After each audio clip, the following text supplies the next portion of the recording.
Hey guys, today I'm going to tell you how to fix iPhone call sound problem. If you're using any iPhone and you're facing the issue that your iPhone call sound is very low, so let's see some possible fixes about that.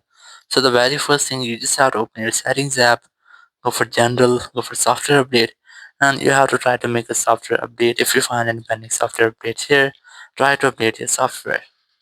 So after updating your software, you just have to simply go back again and here go for accessibility section and then go for this hearing devices option. So here you just have to enable this toggle, which is hearing aid compatibility. Once you have enabled, just go back from here. So after doing that, you just have to go for the Bluetooth settings and you have to try to turn off your Bluetooth. So after turning off your Bluetooth, go back to the main settings. So after turning off your Bluetooth, simply scroll down and go for this accessibility section. Then scroll down and look for this touch option here. Simply tap on that. Then further scroll down and you will get the option of call audio routing.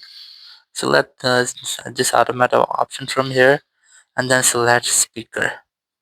After doing that, go back from here and it might be that your issue will be fixed. So after doing that, if it's still not fixed your issues, you just have to clean your front speakers with a clean cloth or a soft brush, and after doing that, you'll not get the issue again. Thank you very much for watching the video. Until next video, bye bye.